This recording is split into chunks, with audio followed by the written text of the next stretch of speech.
Assalamualaikum warahmatullahi wabarakatuh. Perkenalkan, kami dari kelompok 9 akan memaparkan materi mengenai belajar lateralisasi otak yang terbelah dua, ingatan, dan amnesia. Materi pertama yakni belajar dan lateralisasi otak yang terbelah dua akan dijelaskan oleh Bu Saina Iklimahaniyah, dan yang kedua ingatan akan dijelaskan oleh Siti Mas'adah Himatul Ulumiyah, dan materi terakhir amnesia akan dijelaskan oleh saya sendiri Aliatul Hamdaniyati. Assalamualaikum warahmatullahi wabarakatuh. Perkenalkan, saya Bu Saina Iklimahaniyah. Saya akan mempresentasikan materi yang berjudul belajar. Belajar menurut Bloom adalah perubahan tingkah laku yang relatif menetap sebagai hasil dari pengalaman.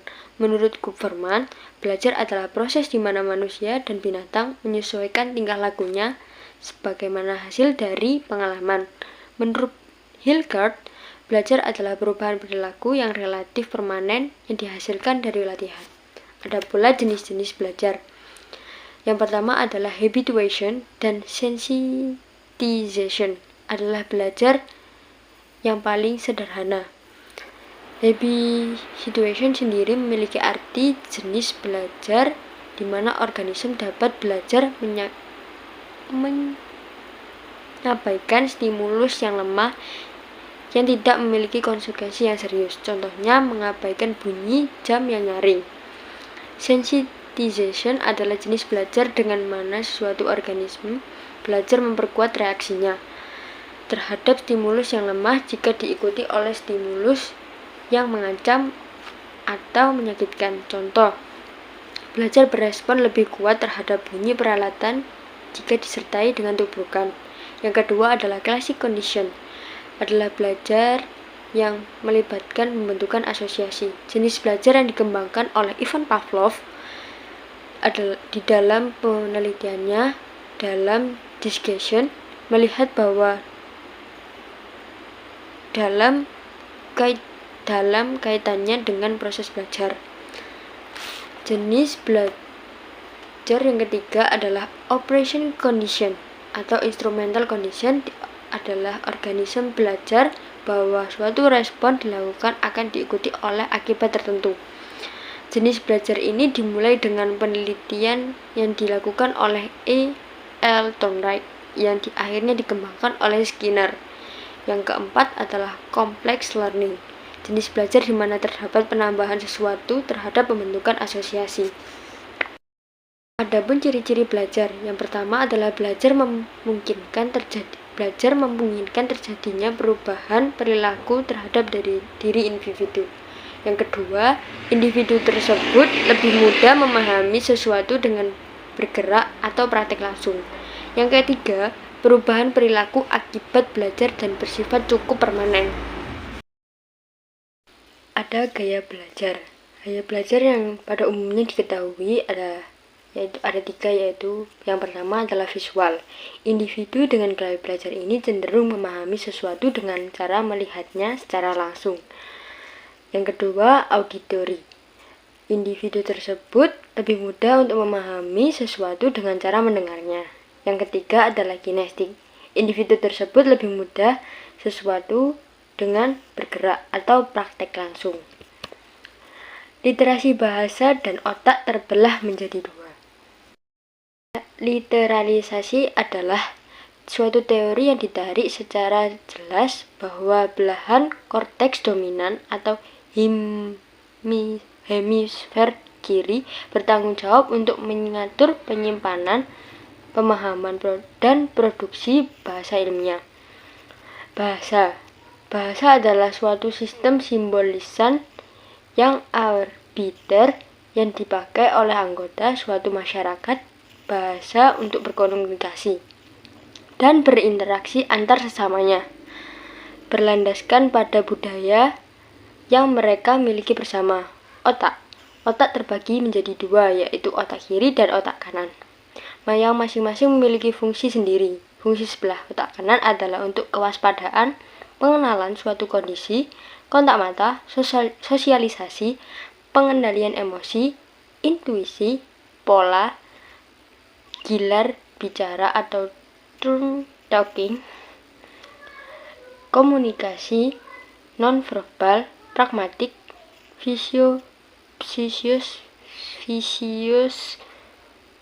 plasi, pola pikir holistik, kesenian, dan kreativitas. Sedangkan fungsi belahan otak kiri adalah untuk berbicara, membaca, menulis, berhitung, pola pikir linear, analisis. Adapun kesinambungan literalisasi bahasa dan belahan otak. Yang pertama adalah proses literalisasi atau spesialisasi belahan otak sangat mempengaruhi perkembangan berbicara atau berbahasa. Yang kedua, neurolistik atau neurologi adalah studi tentang bagaimana bahasa dipresentasikan dalam otak, yaitu bagaimana dan di mana otak kita menyimpan pengetahuan kita mengenai bahasa atau bahasa yang lainnya, bahwa kita berbicara, menyimak, membaca, dan menulis. Apa yang terjadi dalam otak kita seperti kita memperoleh pengetahuan itu, dan apa yang terjadi saat kita menggunakannya dalam kehidupan kita sehari-hari. Beberapa pemerolehan bahasa berlangsung.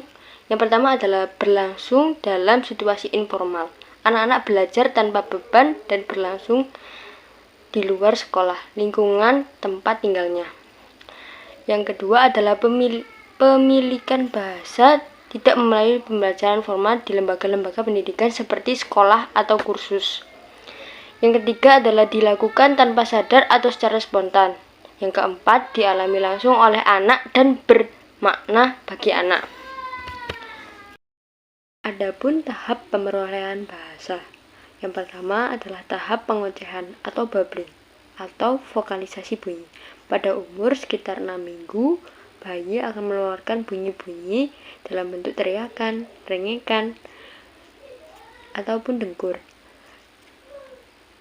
Bunyi dikeluarkan oleh bayi mirip dengan konsonan atau vokal. Yang kedua, tahap satu kata atau holofrastis. Tahap ini berlangsung ketika anak berusia antara 12 dan 18 bulan. Ujaran-ujaran yang mengandung kata-kata tunggal diucapkan anak mengacu pada benda-benda yang dijumpai sehari-hari. Yang ketiga adalah tahap dua kata atau satu frasa.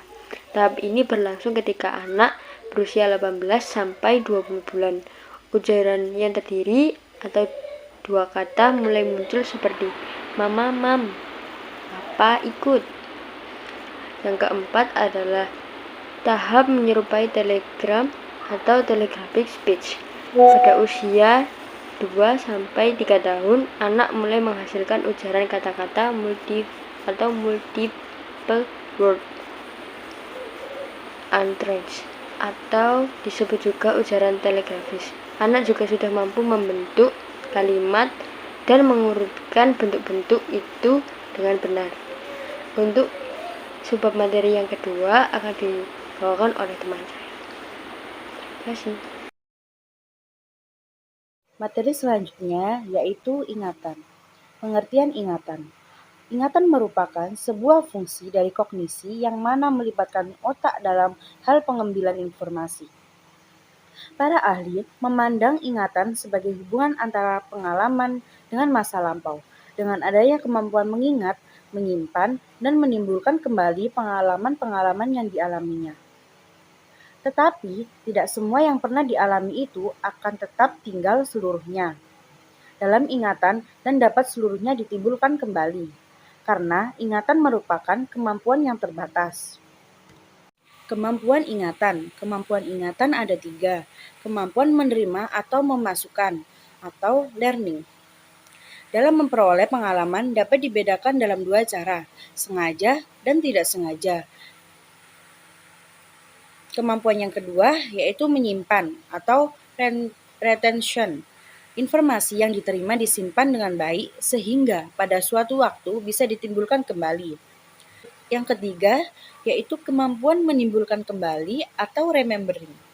Mencari dan menemukan informasi yang disimpan dalam memori untuk digunakan kembali jika dibutuhkan. Dapat menggunakan cara recall, rekognis, redintegratif. Selanjutnya, macam-macam ingatan. Yang pertama, ingatan sensori. Proses menyimpan memori melalui saraf-saraf sensori dalam waktu pendek. Yang kedua, ingatan jangka pendek. Ingatan yang disimpan dalam waktu 20 detik atau lebih jika ingatan tersebut secara sadar diulang-ulang. Yang ketiga, yaitu ingatan jangka panjang. Penyimpanan informasi yang bersifat lebih permanen. Jenis-jenis gangguan ingatan. Yang pertama, yaitu lupa. Ialah peristiwa yang dapat memproduksi tanggapan ketika ingatan kita sehat. Yang kedua, yaitu deja vu. Suatu peristiwa seakan-akan mengenal sesuatu sebenarnya belum kenal. Yang ketiga, déjà vu. Peristiwa seakan-akan belum pernah kenal sesuatu atau sebenarnya sudah kenal atau lupa tipuan. Yang ketiga, yaitu derealis. Ya, suatu peristiwa ketika seseorang merasa asing di dalam alam yang sebenarnya. Yang ketiga, yaitu depersonalis. Suatu peristiwa ketika seseorang tidak mengenal dirinya sendiri. Dan selanjutnya ada penyakit lupa ingatan. Penyakit yang pertama yaitu demensia. Yang kedua, Alzheimer. Yang ketiga, amnesia. Selanjutnya akan dibacakan oleh teman saya. Selanjutnya pembahasan tentang amnesia. Apa sih amnesia itu? Dalam dunia kedokteran, amnesia adalah sebuah penyakit yang menyerang otak di mana sebagian ingatan tentang informasi, fakta atau kejadian yang pernah dialami, bahkan seluruh ingatan seseorang hilang secara tiba-tiba yang disebabkan oleh benturan yang sangat keras. Amnesia menjadi konsekuensi dari kerusakan pada daerah otak yang penting untuk memproses sebuah ingatan. Amnesia juga termasuk gejala umum dari gangguan kognitif, namun tidak separah demensia. Terdapat beberapa jenis amnesia, namun umumnya ada 3 jenis amnesia. Yang pertama, anterograde amnesia, di mana penderitanya tidak mampu mengingat kejadian yang baru terjadi setelah mengalami amnesia atau setelah mengalami benturan keras di otaknya. Pengalaman-pengalaman dan jangka pendek mudah dilupakan, tetapi penderita masih dapat mengingat hal-hal sebelum kejadian dengan jelas. Jadi, dapat saja penderita segera melupakan apa yang baru saja dia dengar dan apa yang baru saja dia lihat. Yang kedua, yakni retrograde amnesia. Nah, amnesia jenis ini adalah kebalikan dari anterograde amnesia, di mana penderitanya tidak mampu mengingat kejadian-kejadian sebelum menderita amnesia tersebut. Ia tidak bisa mengingat dengan jelas kejadian atau informasi sebelumnya, misalnya seperti kenangan masa kanak-kanaknya.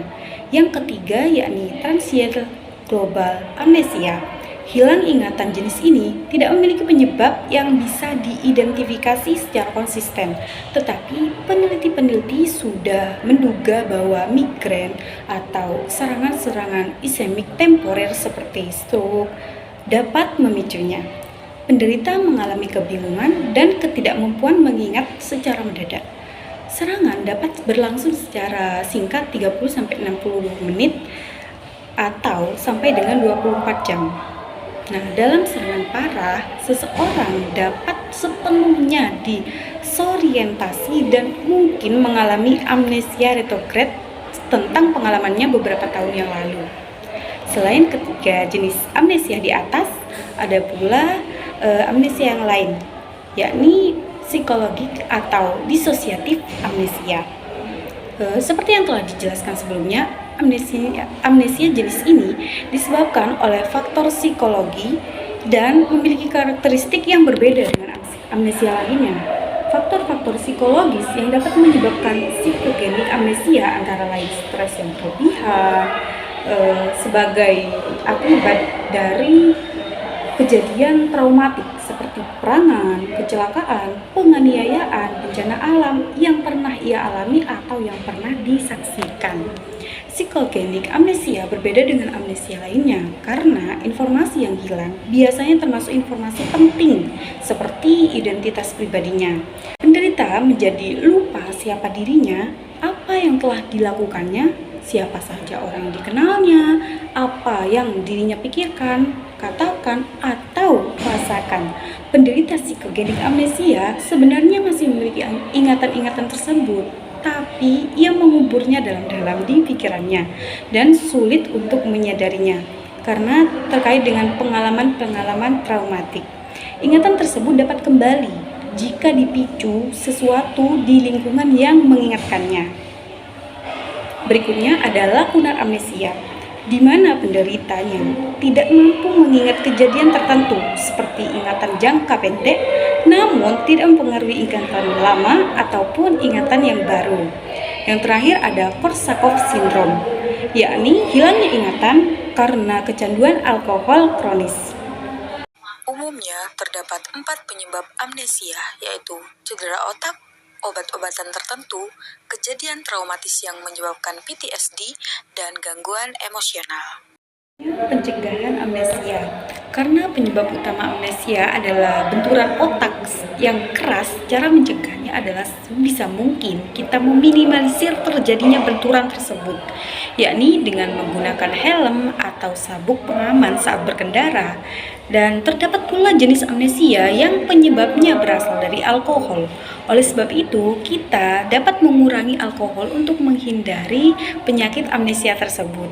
Yang terakhir bisa dilakukan dengan menjaga kesehatan mental yang berpotensi menimbulkan stres dan trauma pada penderitanya. Amnesia dapat terjadi secara permanen, namun ada beberapa pengobatan yang bisa diterapkan kepada pasien yang menderita amnesia. Yang pertama yakni terapi okupasi. Terapi jenis ini mengajarkan pasien untuk mengenal informasi baru dengan ingatan yang masih ada. Yang kedua, teori kognitif. Terapi ini bertujuan untuk memperkuat daya ingat pasien dengan cara bantuan teknologi seperti telepon, tablet, atau agenda elektronik. Yang ketiga, pemberian vitamin dan suplemen untuk mencegah kerusakan otak yang lebih parah. Perubahan gaya hidup bisa juga dilakukan kepada penderita amnesia, yakni melakukan perubahan gaya hidup, salah satunya dengan menghindari minuman beralkohol. Sekian pemaparan materi mengenai belajar, lateralisasi otak yang terbelah dua, ingatan, dan amnesia. Semoga bermanfaat. Wassalamualaikum warahmatullahi wabarakatuh.